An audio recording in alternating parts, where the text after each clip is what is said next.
Dans un autre segment, on parle de comment segmenter vos animations, comment segmenter vos demi-journées de magie ou même votre semaine où vous allez présenter des tours de magie pour les enfants.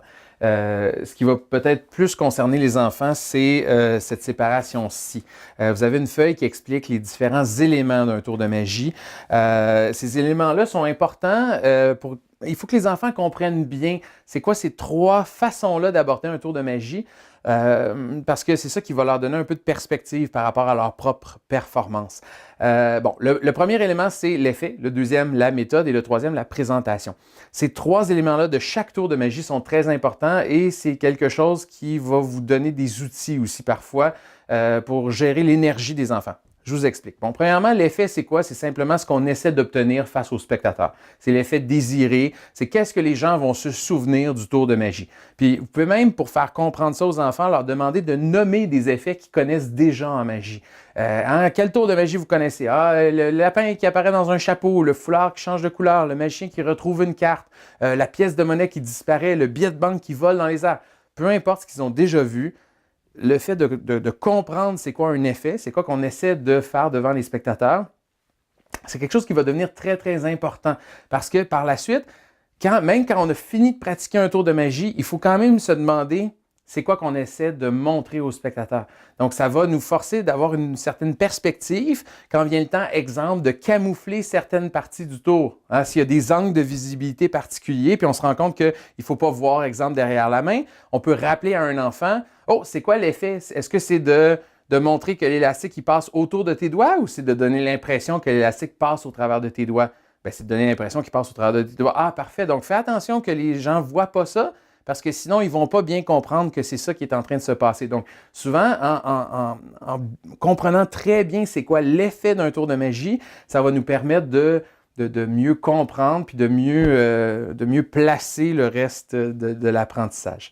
La deuxième partie, c'est ce qu'on appelle la méthode. Ce qu'il faut faire attention avec la méthode, c'est que souvent, on associe un effet pour une méthode, alors que c'est le contraire.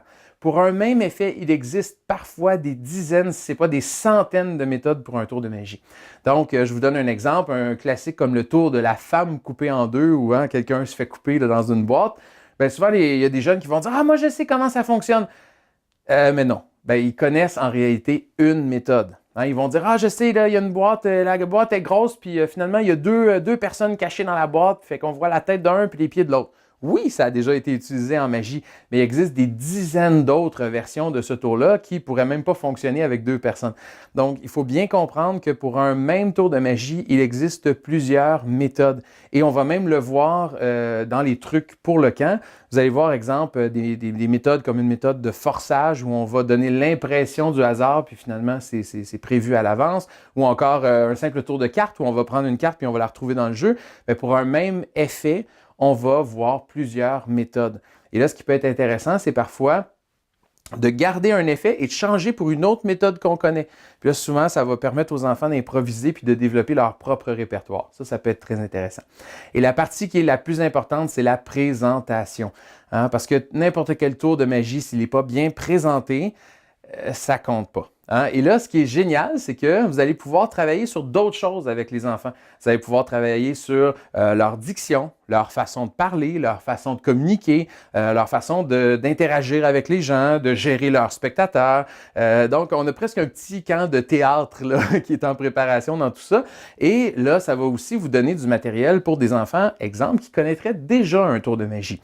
Donc, je ne sais pas, moi, si vous êtes en train de faire un truc avec une pièce de monnaie, on fait disparaître la pièce de monnaie, puis il y a un enfant qui dit « Ah, moi, je connais déjà ce tour-là. » Bien, malheureusement, on ne peut pas comme ça, sur le champ, trouver un autre tour de magie immédiatement qu'on peut montrer uniquement à cet enfant-là, alors que tout le reste du groupe attend pour apprendre. Donc, à ce moment-là, ce qu'on peut faire, c'est dire, non, attends, tu vas nous suivre, mais là, par la suite, tu vas travailler sur ta présentation. Parce que même si tu connais la méthode, ça ne veut pas dire que tu le présentes bien, que tu sais ce que tu vas dire, que tu vas bien t'adresser aux gens, que tu vas bien interagir avec tes spectateurs. Donc, ça nous donne du matériel pour travailler sur un tour, même si les enfants connaissent déjà un tour. Parce que le but, c'est pas juste de connaître des trucs, le but, c'est d'être capable de les présenter. Et là, de travailler tous ces petits détails-là, Ça va vous donner non seulement du matériel, mais ça va éviter aussi d'avoir à passer au travers de 60 tours de magie pendant un camp. Je vous donne beaucoup de matériel sur tous les vidéos. Vous avez beaucoup de tours de magie qui sont accessibles, mais fort probablement que vous n'aurez pas besoin de tous ces tours-là pour la simple et bonne raison que si on prend un seul tour et qu'on prend le temps de bien le présenter, vous allez passer un petit peu plus de temps aussi inévitablement sur chacun des tours. Donc, important peut-être pas à ce point-là, mais d'expliquer les 3 parties d'un tour aux enfants pour que même que lorsqu'ils ont terminé la pratique technique d'un tour, la méthode, qu'ils puissent « Ah oui, c'est vrai, j'ai du temps, je vais penser à ma présentation, je vais aller me pratiquer devant le miroir ou quelque chose comme ça, ou le faire à un ami en attendant d'apprendre autre chose. » OK, voilà.